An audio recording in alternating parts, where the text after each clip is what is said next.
Hello, everyone, and welcome to another episode of Pod Studio. I am Alex, and I am so happy you are here with us today. Whether you are drinking a coffee, driving your car, or maybe just relaxing at home, we hope this episode helps you feel more confident with your English. Hi, everyone. I'm Emma. It is great to be back in the studio. Alex, I was thinking about our topic for today, and I think it is something every single person listening can relate to. We are talking about why listening is actually much harder than talking. That is such a good point, Emma. People often think that the hardest part of learning a language is speaking. They worry about their accent or their grammar. But in reality, many of my students tell me that listening is what makes them feel most nervous. Exactly. When you talk, you are in control. You choose the words, you choose the speed. But when you listen, you are at the mercy of the other person. It's like being a passenger in a fast car instead of the driver. That's a great way to put it. Today, we want to explore why this happens. We want to talk about the brain power it takes to listen, the distractions we face, and why listening is a skill that we have to practice, just like a muscle. And for our listeners, this is going to be very useful. Understanding why listening is hard can actually make you a better listener. It helps you be more patient with yourself. So, please find a comfortable spot, relax your shoulders, and just enjoy the conversation. You don't need to understand every single word to get the big picture. That's right. Just let the English flow. So, Emma, let's start with a basic question. Have you ever been in a situation where you were nodding your head and smiling, but inside your brain was screaming because you didn't understand a word? Oh, Alex, more times than I can count. I remember when I first moved to a different city. I went to a local bakery. The baker was very friendly, but he spoke so fast. He was telling me a story about the bread, and I just kept saying, "Yes, oh wow, really?" while my brain was completely blank. I felt like a fraud. A fraud? That's an interesting word. You mean you felt like you were pretending to be someone you aren't? Like you were pretending to understand when you didn't? Yes, exactly. To feel like a fraud is to feel like you are tricking people. I didn't want him to think I was rude or that I didn't speak the language, so I just performed the listening face. The listening face. We all have that. It's the slightly tilted head and the sound. But that's the thing. Listening isn't just about being quiet. It's an active process. When we talk, we are producing. When we listen, we are decoding. Decoding? That sounds like something a spy does with a secret message. In a way, it is. When someone speaks, your brain has to catch the sounds, turn the sounds into words, turn the words into meaning, and then think of a response. All of that happens in milliseconds. It's a lot of work for the brain. It really is. And I think one reason it's harder than talking is because of processing speed. That's a phrase people use to describe how fast a computer or a brain can handle information.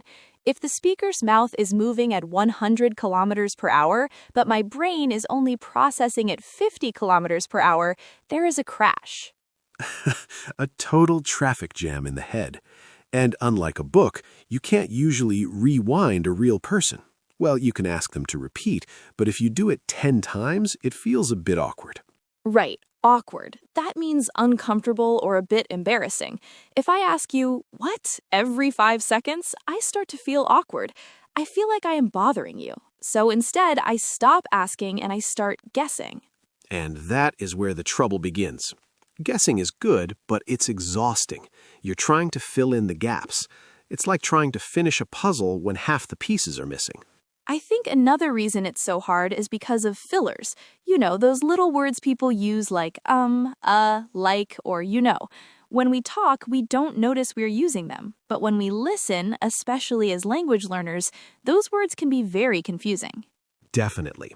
A learner might hear the word like and think the person is talking about something they enjoy, but really the speaker is just using it as a bridge between ideas. It's empty language. It has no real meaning, but it takes up space in the listener's ear.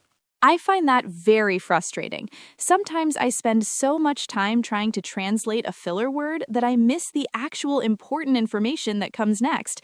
It's like missing the train because you were looking at a bird on the platform. That's a perfect metaphor. And then there's the issue of accidents and background noise. If we're in a quiet room, listening is okay, but life isn't a quiet room. Life is a busy street, a loud cafe, or a windy park. Oh, for sure. I was at a party last week. There was music playing, people were laughing, and glasses were clinking. A friend was telling me something important about her new job. I could hear her voice, but I couldn't pick out the words. They just sounded like a soup of noise. A soup of noise. I love that.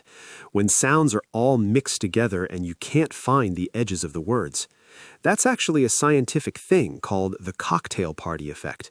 It's the ability of the brain to focus on one voice while ignoring others. But for language learners, that filter in the brain isn't always strong enough yet. It's true. It takes a lot of mental energy to filter out the noise. By the time I finish a long conversation in a loud place, I feel like I have run a marathon. I'm physically tired. I've felt that too. It's called listener fatigue. It's a real thing. Your brain just gets full. It's like a cup that can only hold so much water. Once it's full, the rest just spills over the side and you stop learning. I think it's important for our listeners to know that this is normal. If you feel tired after listening to English for 30 minutes, it doesn't mean you are bad at English. It means your brain is working hard. It's a sign of progress, not failure. Exactly.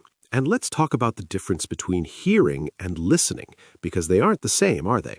No, not at all. Hearing is passive. My ears hear the rain on the window or the sound of a car passing by. I don't have to try.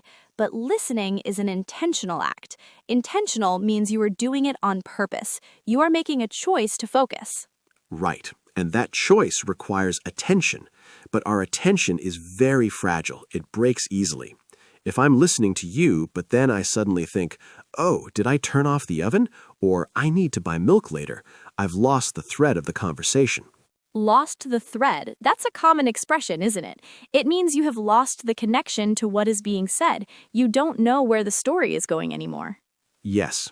If you imagine a conversation is like a long piece of string or thread, and you're following it with your finger, if you look away for 1 second, you lose your place.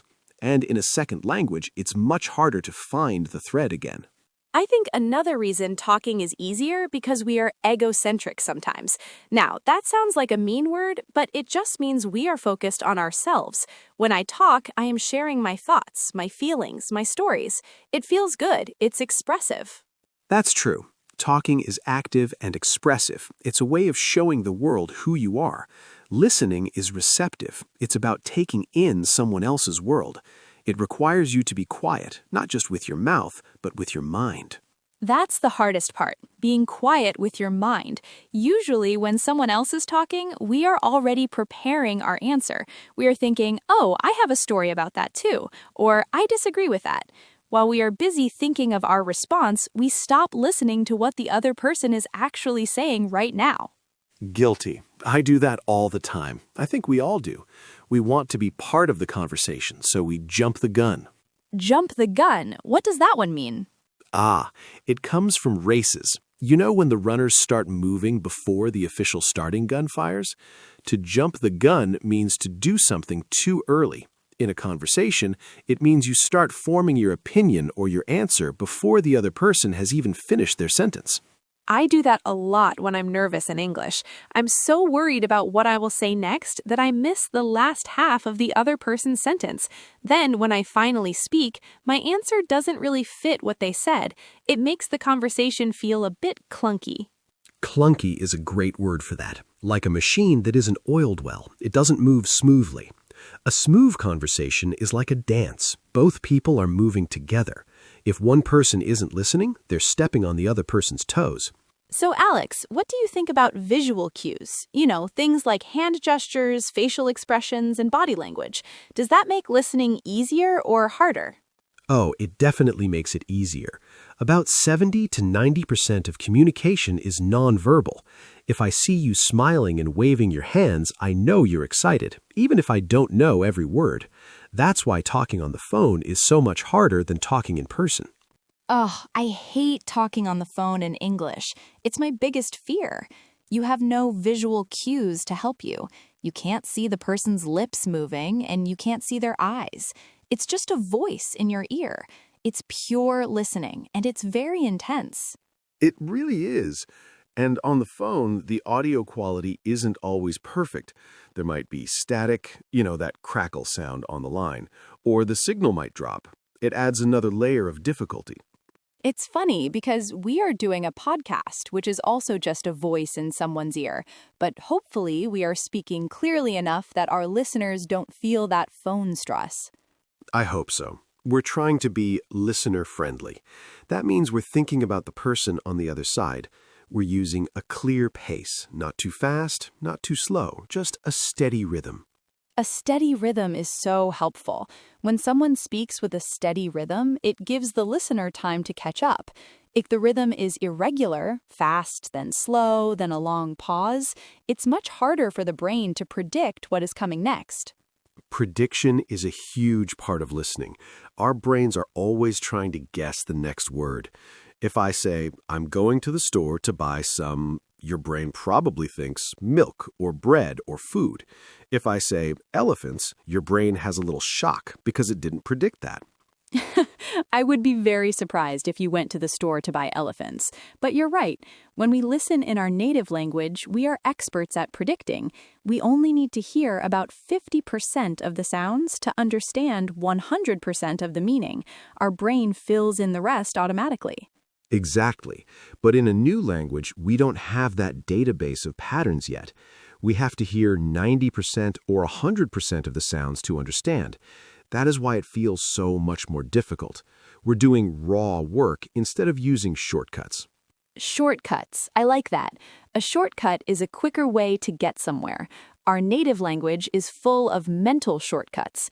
English is still a long, winding road for many of us. And that road has many potholes. You know those holes in the street that make the car bounce? In English, potholes are things like idioms or slang. Oh, definitely. If someone says it's raining cats and dogs and you are listening literally, you might look out the window expecting to see animals falling from the sky. If you don't know the idiom, the whole sentence makes no sense. Right. An idiom is a group of words that has a special meaning that's different from the individual words. Raining cats and dogs just means it's raining very heavily.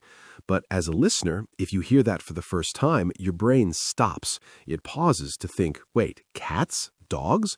And while you're thinking, the speaker has already said 3 more sentences. That's the snowball effect. You know when a tiny ball of snow rolls down a hill and gets bigger and bigger and faster? One missed word becomes a missed sentence, which becomes a missed paragraph, and suddenly you are completely lost. It can feel very overwhelming. That's a word people use when they feel like something is too much to handle, like there's too much water and you're drowning in it. I think the key to not feeling overwhelmed is to let go. Let go? Tell me more about that. Well, many learners try to be perfectionists. They want to understand every single the, at, and on. But if you miss a small word, you have to let it go. You have to keep moving forward with the speaker. If you stay behind to look for the lost word, you will lose the rest of the conversation. That is such good advice. It's about global understanding versus detail understanding. When we listen to a podcast like this, it's better to focus on the global meaning. What is the big idea? What is the mood? Right, and mood is very important. You can tell a lot from a person's tone of voice. If their voice is high and fast, they might be happy or nervous. If it's low and slow, they might be serious or sad. You can listen to the emotion even if you don't understand the vocabulary. I've noticed that sometimes I listen better when I'm not looking directly at the person. Is that strange? Sometimes if I stare at someone's face, I get distracted by their eyes or their hair, and I stop focusing on the sounds. That's not strange at all. Some people find that closing their eyes or looking at a neutral spot helps them focus their inner ear. It removes the visual noise. Visual noise. I like that. Anything can be noise if it takes your attention away from the message. You know, Alex, we have been talking about why listening is hard, but we should also mention that listening is a compliment. Oh, explain that. I like the sound of that. Well, a compliment is something nice you say or do for someone. When you really, truly listen to someone, you are giving them your time and your respect. You are saying what you think is important to me. People love being listened to. That is so true. Most people are waiting to speak, but a good listener is a rare and wonderful thing. Even if your English isn't perfect, if you're a good listener, if you look at the person, nod, and show you're trying, people will be very patient with you. Exactly. It's a social skill, not just a language skill. Sometimes people who speak English perfectly are actually bad listeners. They talk too much, they interrupt, and they don't pay attention to the other person. I know a few people like that. They have all the grammar, but no empathy. Empathy is the ability to understand and share the feelings of another person. Listening is the main way we show empathy. So, for our listeners, don't worry if you can't speak perfectly yet. If you can listen well, you can build great relationships. People will like you because you make them feel heard. Feel heard. That's a lovely expression. It's one of deepest human needs, to feel like someone else understands us. But let's go back to the hardness for a moment. We talked about speed, fillers, noise, and mental energy. There's also the vocabulary problem. Sometimes there's just a word you don't know. What do you do then, Alex? Well, I try to look for context clues. Context is the situation or the words around the unknown word. For example, if I say, I took my umbrella because it was raining, and you don't know the word umbrella, you can guess it's something used for rain. Right. Use the clues like a detective. And if the word seems really important, it's okay to ask. I like to use phrases like, sorry, what does word mean? Or could you explain that last part? Those are great clarification phrases. Clarification is just a fancy way of saying making things clear. It's much better to ask for clarification than to stay confused for the next 10 minutes. I agree, but I used to feel so self-conscious about asking. Self-conscious means you are too worried about what people think of you. I thought, if I ask what this word means, they will think I'm stupid. I think we all have that fear, but actually most people are happy to explain. It shows you're interested. It shows you're engaged in the conversation. Engaged. That's a great meaning. That means you are fully involved and paying attention. It's the opposite of being bored or distracted. And that brings us to another point, interest. It is much easier to listen to something you're interested in. If I talk to you about quantum physics, your brain might turn off in 2 seconds because it's a difficult and maybe boring topic for you. My brain would definitely turn off.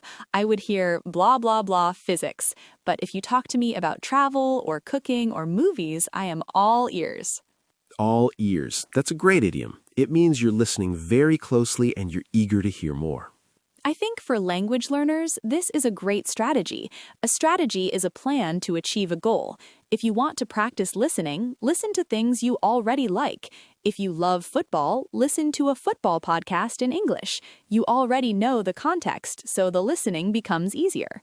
That is a brilliant tip, Emma. You already know the vocabulary of the game, so your brain doesn't have to work as hard to decode the situation. You can focus on the way the words are used. And it makes it more fun. Learning shouldn't feel like a chore. A chore is a boring job you have to do, like cleaning the floor or washing the dishes. Listening should feel like a gift. I love that. A gift of information and connection. You know, Emma, I was reading a study that said we only remember about 25% to 50% of what we hear. Only half? Even in our own language? Yes, even in our native language. Our brains are natural filters. We keep the gist, the main idea, and we throw away the rest. The gist. That's a word I hear a lot. I got the gist of it. It means I understood the general meaning, but not every specific detail. Right. So if native speakers only remember 50%, language learners should be very kind to themselves if they only remember 20 or 30%. It's actually quite normal. That makes me feel so much better. I think we often have unrealistic expectations for ourselves. We want to be 100% perfect, but even experts aren't 100% perfect.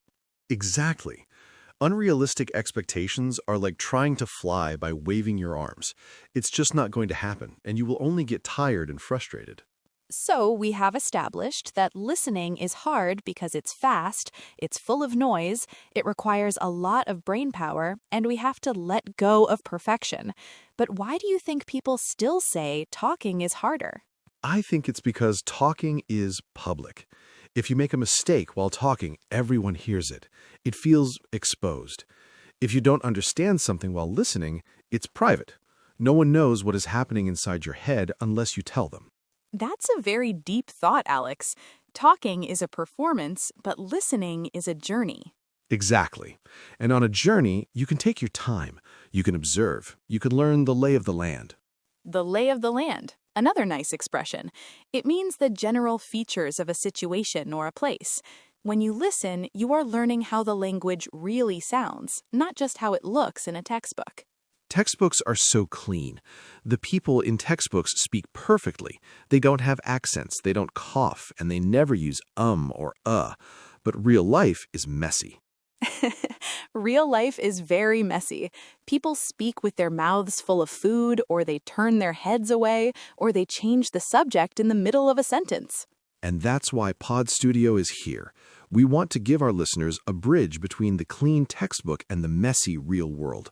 We are real people having a real conversation, but we're doing it with care for the learner. I really enjoy our conversations, Alex. Even though we are talking about hard things, I feel very relaxed. And I think that's a huge part of listening too, relaxation. Oh, 100%. When you are tense, when your muscles are tight and you are worried, your brain actually closes down. It goes into survival mode. It's hard to learn a language when your brain thinks it's being chased by a tiger. My brain feels like that sometimes in a fast conversation. Help, a tiger is speaking English to me. Exactly. But if you can take a deep breath and realize that a conversation is just an exchange of ideas, your brain opens up again. You become receptive. Receptive, like a radio antenna waiting for a signal. Yes. So, for everyone listening right now, just take a breath. You are doing great. Even if you only understood a few parts of what we said, your brain is still soaking it up. Soaking it up, like a sponge in water. I like that image. You don't have to grab the water, you just have to be in the water. Well, Emma, I think we have covered a lot of ground today. We talked about why listening is a heavy lift for the brain, the importance of letting go, and why being a good listener is such a valuable skill in life. It really is. I feel like I understand my own listening struggles a bit better now, too. It's nice to know that listener fatigue is a real thing and that I'm not just being lazy. You are definitely not lazy, Emma. You're one of the most attentive people I know. Thank you, Alex. That's a nice compliment. See, I used the word. Perfect usage. 10 out of 10. Well, I think we are coming to the end of our time for today. It has been such a pleasure talking about this with you. I agree. It's a topic that doesn't get enough attention. We spend so much time learning how to output, to speak and write, but input, listening and reading, is where the magic really happens. It's the foundation. You can't build a house without a solid foundation, and listening is the foundation of all communication. Very well said. To all our listeners out there, thank you for choosing Pod Studio today. Thank you for giving us your attention. We know how valuable it is. Yes, thank you so much. Don't be too hard on yourselves this week. If you have a conversation and you don't understand everything, just smile, let it go, and try again next time. That's the spirit. Consistency is more important than perfection. Just keep showing up, just keep listening, and slowly the soup of noise will start to turn into clear, beautiful words. I love that. Well, I'm off to go practice my own listening skills. Maybe I'll go to that bakery again and actually try to hear the story about the bread. Good luck with the baker, Emma. And to everyone else, we will see you in the next episode. Goodbye, everyone. Bye-bye.